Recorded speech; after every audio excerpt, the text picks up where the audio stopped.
después teníamos dos invitados y ahora quedamos con un único invitado, para el cual les voy a pedir que pongan muchísima atención y para que haya muchas preguntas. Entonces no vamos a tener las limitaciones de tiempo de tantas personas.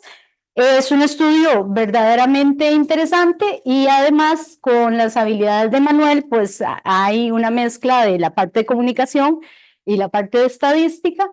Espero que lo disfruten montones, en especial, ¿verdad? En un momento tan particular que nosotros como docentes y productores académicos estamos poniendo nuestro granito de arena, no estamos en la marcha, pero estamos diciendo que en términos de productividad las universidades públicas importan e impactan. Entonces, indicadores económicos locales de las industrias creativas de Costa Rica. ¿Qué nos dicen? A cargo del licenciado Manuel Mojica Rojas. Muchas gracias, Andrea, por esa presentación tan generosa.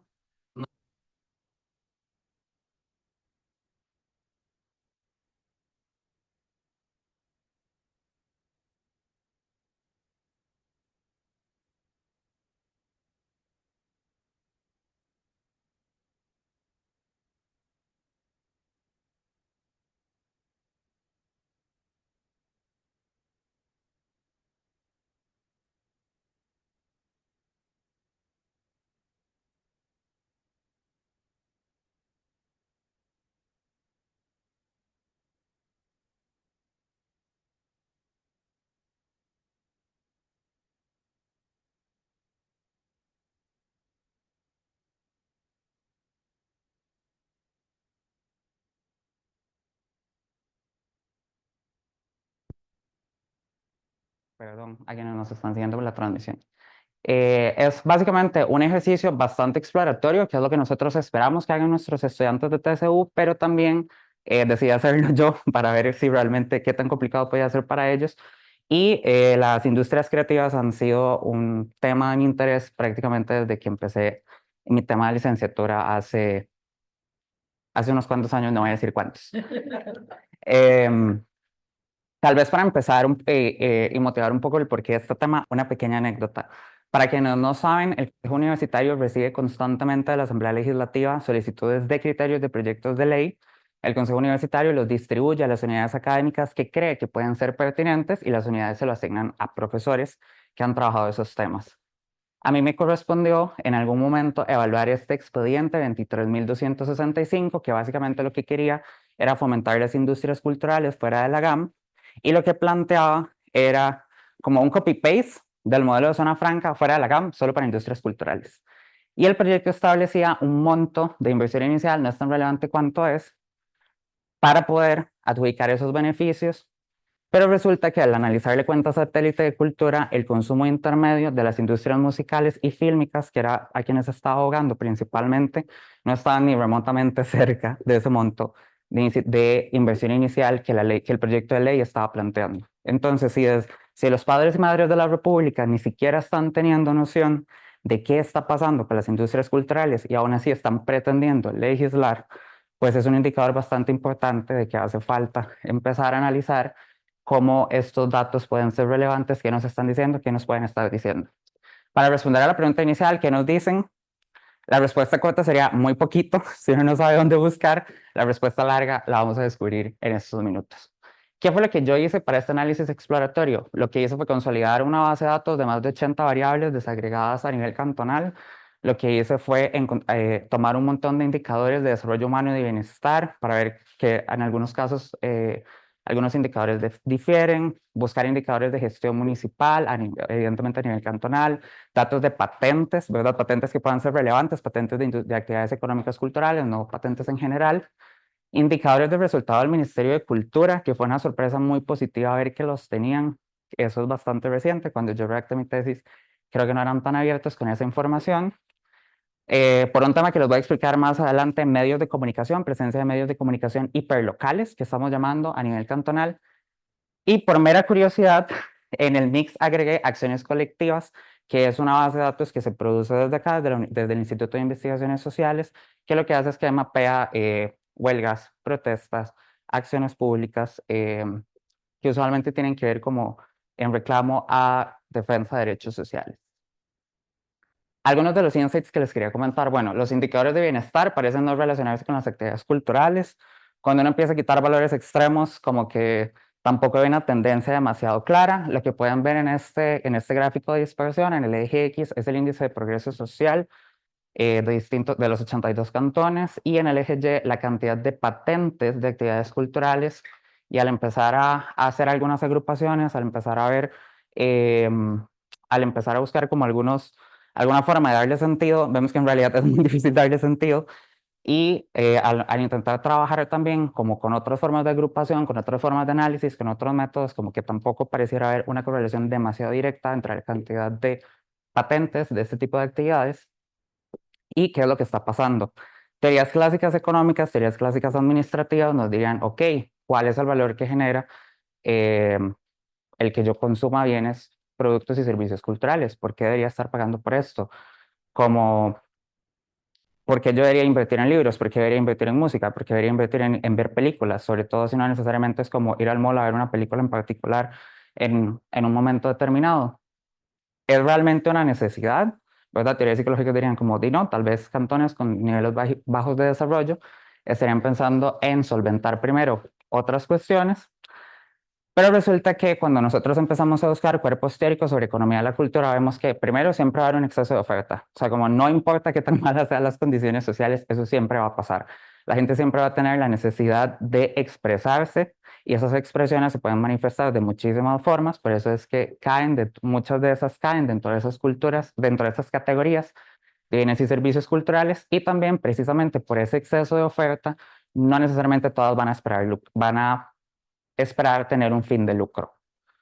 Lamentablemente y administrativamente sí hay que registrarlas como actividades económicas, pero no necesariamente las podemos entender como cualquier otro tipo de empresa, porque el principal objetivo de su existencia más que nada es como un sentido de expresión o un sentido de reflejo, ¿verdad? De un momento particular, más allá de el generar ingresos o generar empleo.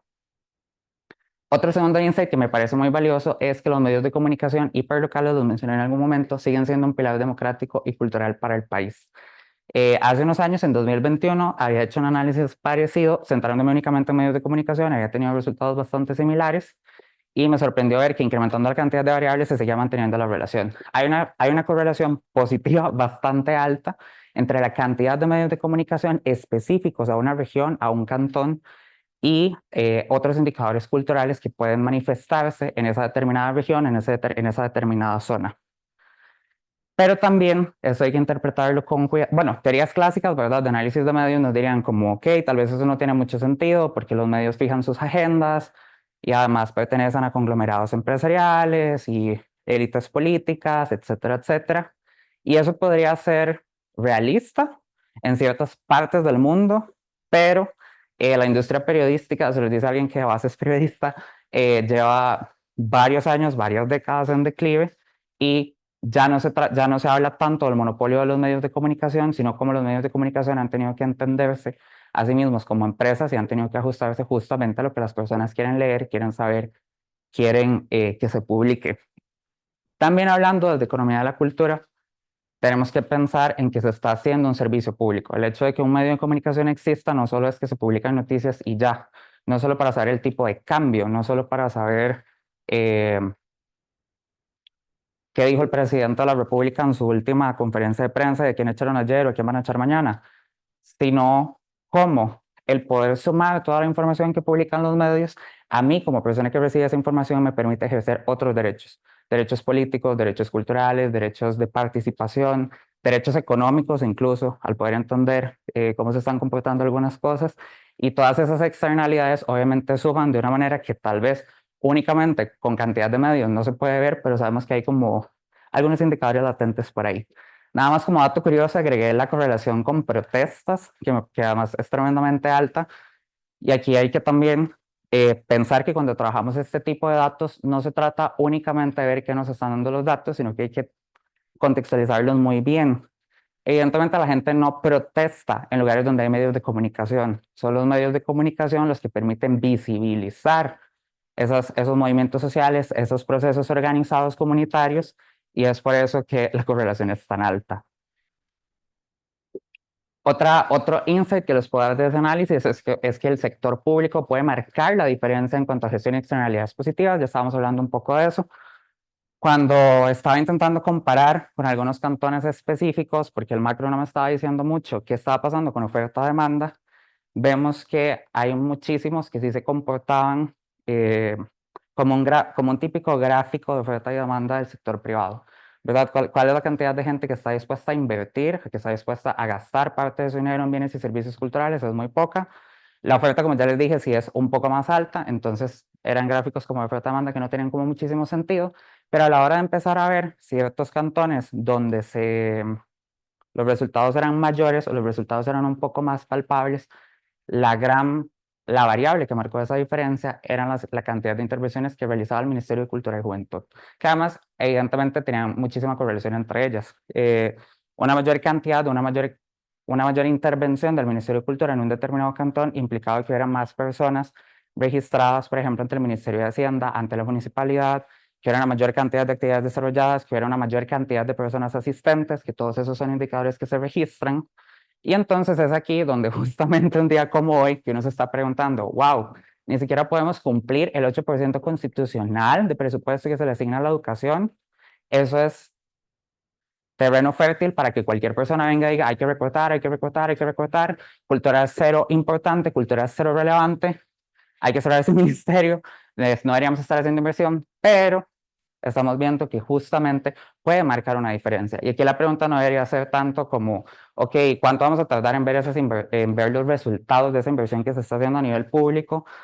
O cómo es que deberíamos pensar a qué deberíamos favorecer, sino que simple y sencillamente hay que pensar, o por lo menos esa es mi reflexión, de qué manera podemos hacer que esos procesos estratégicos respondan a lo que se supone el Estado debería hacer, que es ayudar a cerrar brechas sociales, cómo debería ir a zonas que evidentemente necesitan muchísimo más ese impacto, porque ya a nivel privado, los cantones que les va bien, y cómo es que se necesita, hay que pensar que los bienes y servicios culturales tienen un efecto multiplicador que no es solo que en un año va a tener un buen resultado y ya, ¿verdad? Va a haber una transformación social profunda, sino que hay que hacer inversiones a mediano o largo plazo.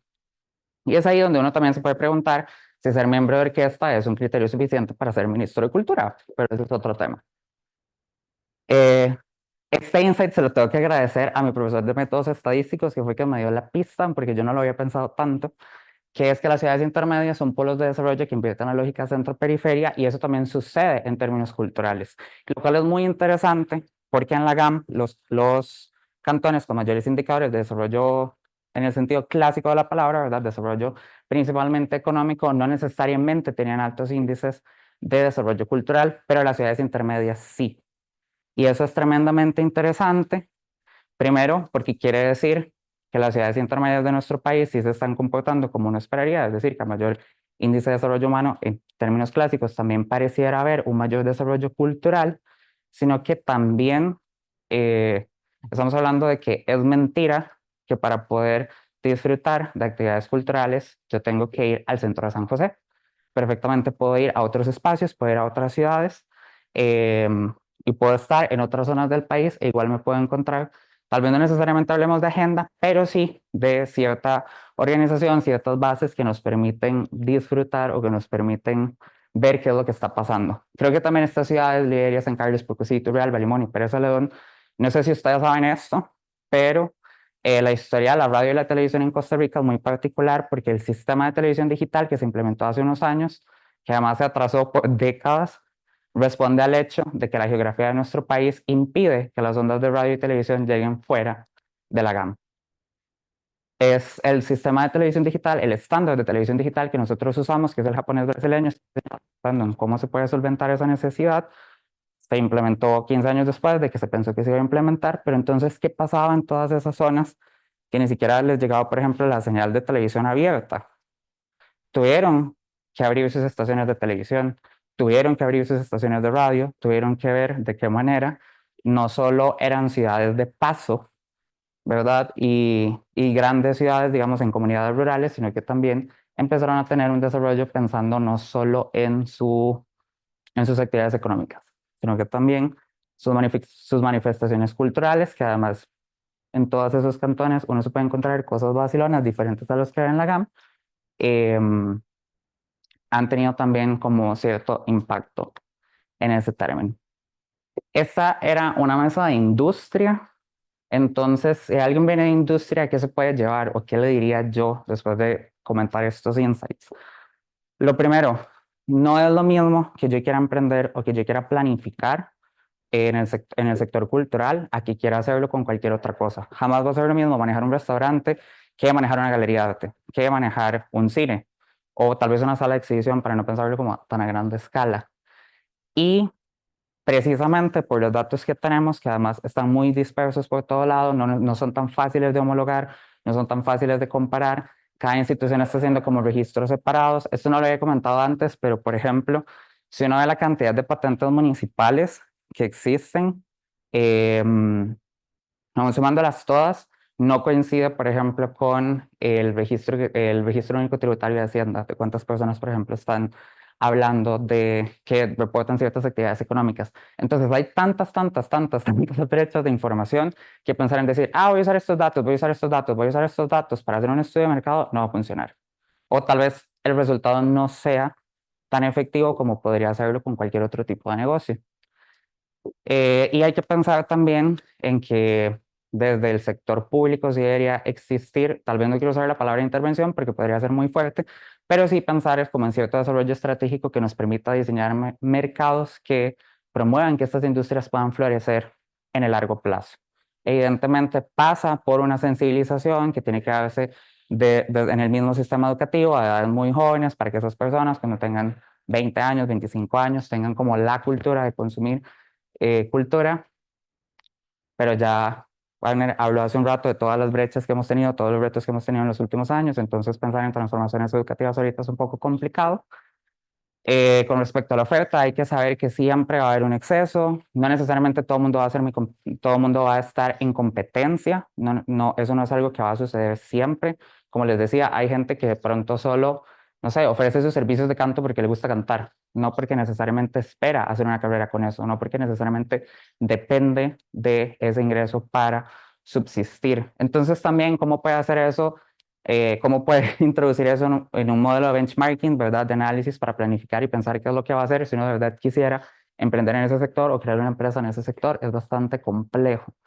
Con respecto a la gestión, por eso hacía tanto énfasis en los resultados que tiene el Ministerio de Cultura. Hay que pensar entonces cuáles son los modelos que queremos seguir. Queremos únicamente una cultura que sea asistencialista, ¿verdad? Es como vamos a ciertas comunidades, hacemos tales cosas en tales meses del año, nos vamos y el año siguiente pensamos si vamos ahí o si queremos ir a otro lado. ¿Qué está pasando si hacemos eso? ¿O qué está pasando si en ciertas zonas ya hay una cultura un poco más desarrollada para que haya subvenciones? ¿Tiene sentido que haya subvenciones? Probablemente sí, pero ¿qué tan sostenible es que en el largo plazo mi modelo de negocio dependa de subvenciones del Estado, ¿verdad? Para poder hacer ciertas cosas. Yo lo que diría que es que en este momento sí tendríamos que apostar muchísimo a alianzas público-privadas para luego ver de qué manera se llega a una madurez empresarial mayor y pensar que cada iniciativa pueda sostenerse por sí misma, pero eso también va a depender de la cultura de consumo y transformaciones educativas, entonces planificarlo, digamos, eso contraviene toda lógica, ¿verdad? Que le enseñamos a los chicos en los cursos de planificación estratégica en administración.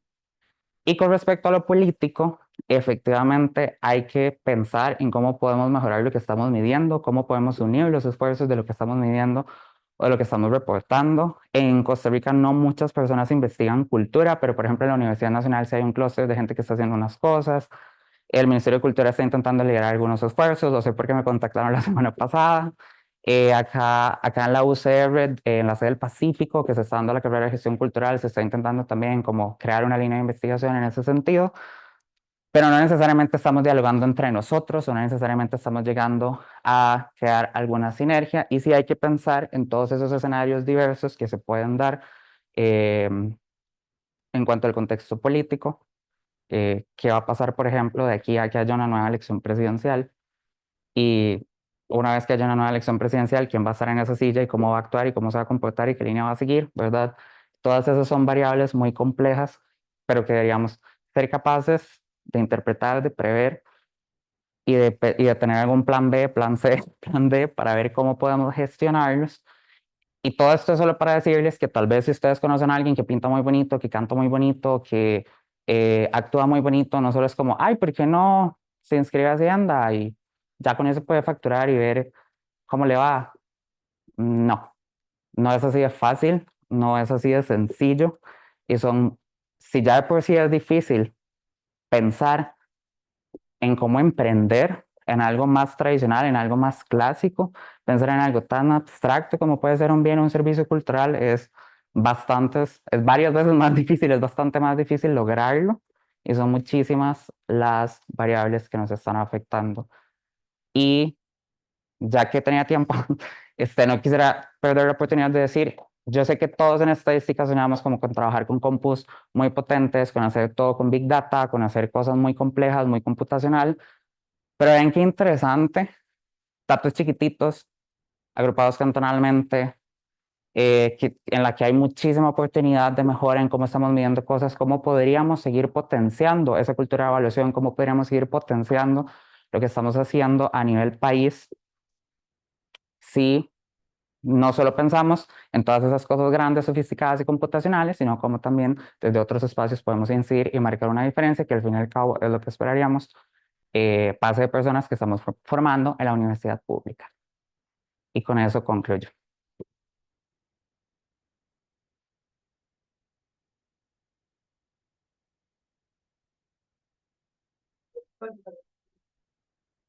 Muy lindos los carteles, pero no los usamos.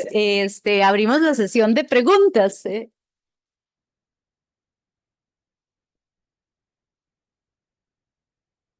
Yo quería preguntarte nada más algo rápidamente, si podrías volverte al mapita que tenías, ¿cómo lo hizo? Dijo Alejandra. Primera pregunta, Alejandra dice que cómo lo hizo.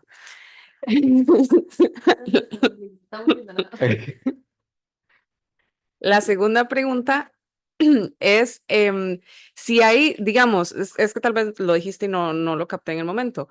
¿Hay algo del desarrollo de las ciudades, digamos, más desarrolladas que están cerca de estas otras, de las cuales se benefician? Es que estoy pensando justamente en Turrialba, en el ejemplo de Turrialba, porque Turrialba tiene una etapa básica de la Universidad de Costa Rica ya. Y bueno, por alguien que trabaja ahí, sé que o sea, las condiciones realmente y la infraestructura es muy buena y que la cultura del arte en Turrialba es impresionante, que no sucede tal vez en otras cosas, en otros lugares más urbanos. Entonces, no sé como si sabes a qué se le atribuye eso, porque me parece súper interesante esto que mencionas y sí, digamos, recuerdo mucho el caso de Turrialba justamente. Ok, a mí también me parece una pregunta muy interesante y creo que la respuesta es todavía no sabemos hasta hacer un análisis más profundo específicamente del caso de Turrialba. Bueno, habría que ver también en las otras ciudades intermedias qué está pasando. Yo lo que me atrevería a pensar es justamente esto de cómo ciudades intermedias que se han visto obligadas a crecer y a desarrollar también por la lejanía geográfica que tienen con las regiones centrales, han tenido que desarrollar o han podido desarrollar de una manera más tranquila sus expresiones culturales, sus manifestaciones culturales, y eso les ha permitido como ir jugando un poco con desarrollo económico, desarrollo cultural. Es mi hipótesis, es lo que yo pienso que ha pasado y es lo que para mí tiene sentido en prácticamente todas esas ciudades. No sé si haya algo que lo explique así directamente, pero pensaría que es multifactorial. Y como decía, también me parece muy interesante, me encontré una investigación de base del Estado de la Nación que hablaba de eso, cómo las ciudades intermedias sí cumplen un montón de criterios de desarrollo económico y son casualmente las únicas con las que hay coincidencia de que sí hay también un alto desarrollo cultural. En todas las demás no necesariamente se va a comportar de esa forma. De que podríamos hacer estudios de caso, podríamos, y sería interesantísimo hacerlo. Me parece que es probable que en Turrialba tenga que ver eso, ¿verdad? Pensemos que en Pérez también hay sedes de la Universidad Nacional, pensemos que en San Carlos hay bastante inversión, no solo hay varias universidades y creo que hace poco también han estado abriendo colegios como un poco más de corte científico, corte humanista, ¿verdad? Y que se ha estado haciendo como alguna inversión ahí pública interesante, creo que puede ir por ahí. Limón y Pocosín creo que tiene que ver un poco más como con el factor casuístico de la riqueza cultural de la zona, ¿verdad? Que ya estaba ahí. Y para responder a Alejandra lo del mapa, El mapa no lo hice como en ningún software específico, nada más ilustración a mano alzada digital.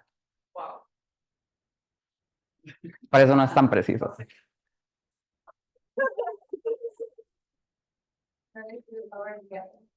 No, no te preocupes. ¿La otra participación? ¿Comentario? Muchas gracias por la presentación, me ha parecido muy interesante. Y claro, ahora estabas hablando un poco de las condiciones multifactoriales que pueden hacer que en unas poblaciones, pues ese gráfico que tienes al principio, la nube de puntos donde no hay nada, donde no se ve nada. Me preguntaba si os habéis planteado hacer un análisis, porque una cosa que nos pasa a los estadísticos siempre es que acabamos yendo a medición de números, siempre queremos como indicadores y demás. Algo más cualitativo, hacer como pequeñas muestras de grupos de personas, o bien que se dediquen al arte, o bien que disfruten del arte, de la cultura en las distintas zonas, para ver cuáles son las sensaciones que tienen, o qué les falta, o qué, no sé, me parece que podría ser interesante, no sé cómo lo ves.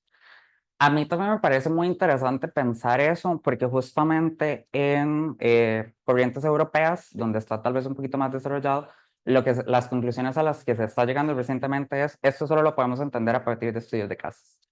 Entonces, sí, todos estos datos cuantitativos nos sirven como línea base para ver como si esto está mejor, si esto está peor, ok, cómo lo interpreta la gente. Pero sí, yo creo que el futuro o tal vez no el futuro, pero sí, el cómo podríamos dar un paso más hacia adelante para seguir entendiendo esto de una mejor manera es a través de metodologías cualitativas. Sí, no es muy usual que eso suceda. No, en América Latina hay como muy pocos estudios en ese corte, ¿verdad? Como de ese tipo. Incluso sociólogos que han intentado medir cosas como capital cultural siempre tienden como a hacer cosas muy cuantitativas. Entonces aquí el reto es también cómo empezamos a medir eso cualitativamente, pero para mí tiene todo el sentido del mundo hacerlo. Y creo que María Fernanda nos acaba de sugerir también hace un rato por dónde podríamos empezar, ¿verdad? Se vienen giras para Turi, chiquillos. Es que nosotros, o sea, en realidad eso, en España tenemos esa concepción y hace unos años hicimos un estudio sobre, era brecha digital de género y empezamos haciendo todo indicadores, tal. Y cuando realmente entendimos qué estaba pasando, fue cuando hicimos un análisis de este tipo cualitativo, cuando vimos un poco más qué es lo que la gente entiende por brecha digital, qué es lo que... Y ahí es donde realmente lo vimos, entonces me parece que puede ser interesante. Sí, para mí eso también tiene mucho sentido porque al hablar, por ejemplo, cuando mencionaba todo esto en medios, el pensar en en que no solo es un medio tradicional como tipo vamos a hacer un periódico, vamos a hacer una estación de radio, sino qué pasa con alguien que tiene una cuenta de TikTok y que todos los días publica 25 cosas diferentes que casualmente son informativas, entonces estirando un poco la definición de medio de comunicación, calza, ¿verdad? ¿Qué nos puede decir esa persona? ¿Qué le está impactando? ¿Qué es lo que está sintiendo? Tal vez incluso ni siquiera pasó por un proceso de educación formal en periodismo o en comunicación, pero igual está ahí, lo está haciendo y está ejerciendo un derecho fundamental, ¿verdad? Que es el de libertad de expresión y cómo eso impacta o cómo eso surgió a partir de esa realidad, de esa zona particular, sí. Y más ahora que es tan fácil publicar y difundir información. Entonces, por ahí hay un buen... Sí, sí, yo coincido en que va por ahí. No sé si alguien más quisiera preguntar algo, saber algo. Bueno, yo definitivamente tengo encontrados amores en esta presentación, desde la estadística, la economía y la cultura. Hay varias cosas, luego podemos hablar más de economía y de las externalidades. También un cuidado con la oferta, porque no sé si te devolves al mapa que nos gustó a todos. No solo habla de la concentración en estas ciudades, sino que habla de la segmentación de mercados y también habla de barreras de acceso de entrada. Por ejemplo, ubiquémonos en el Golfo Dulce, que recibe una enorme cantidad de turismo para consumir ecoturismo, pero que podría consumir cultura porque es inherente a esa actividad humana y en particular en esa región que convergen grupos indígenas y la zona bananera, o sea, hay un montón, incluso hasta un tour histórico por la antigua, por las antiguas zonas que eran de la United Fruit Company se podría desarrollar, pero todavía esas visiones como que no se han combinado, como que no se ve que es un bien de consumo, cultura y ecoturismo, y esos desarrollos pues también necesitan, como usted bien lo señaló, mucho costo hundido y mucho apoyo del Estado. Otra cosa que quería rescatar, y esto sí lo digo como economista, es que desde el Estado hemos financiado la oferta y al haber un exceso de oferta, lo que deberíamos financiar como una externalidad positiva es la demanda, porque generalmente ante externalidades positivas lo que hacemos es consumir menos de lo que deberíamos consumir. Entonces yo creo que ahí sí hay un cambio y un cambio en la política y en la gestión y ojalá el Ministerio de Cultura lo oiga y si no vamos a hacer que lo oiga. Y bueno, finalmente invitarles a todas las personas, creo que este es un primer paso, pero efectivamente hay mucho que hacer en Big Data, o sea, cultura tiene imágenes, tiene videos, tiene discursos bimodales y nadie se está metiendo en eso todavía. O sea, cuando tratamos de analizar el impacto de la cultura, incluso en estas ciudades o en cantones, tenemos muchos datos que no estamos usando, hasta los discursos de las participaciones, hablaste de TikTok, por ejemplo, pero hay un montón de artistas ofreciendo cosas creativas y se están consumiendo, pero esos impactos no se están midiendo justo porque más bien son muchos los datos y muy complejos, ¿verdad? Del discurso multimodal nos plantea una serie de retos y ahí está, con mucha necesidad computacional. Entonces, sí, invitarlos porque hay mucho material y ahí podemos medir incluso mejor los impactos de estos consumos. Otro proyecto, sí. Otro Que proyecto. lástima que Erika no está. Bueno, no importa, pero es que una de las cosas importantes de esto es que así es como se empieza a buscar. Cuando usted hace los primeros indicadores, tiene que llevar este enfoque cuantitativo, después hacemos este pequeño quali, empezando en Turrialba, y luego empezamos combinando, haciendo sinergias entre diferentes escuelas, sobre todo en las sedes que necesitan una mano con eso. Y bueno, ya Cultura también tiene un estadístico, lo cual es revolucionario. Entonces esperemos ver más de este tipo de cosas, aunque era una mesa de industria, no terminó siendo indicadores de economía, cultura y felicitaciones.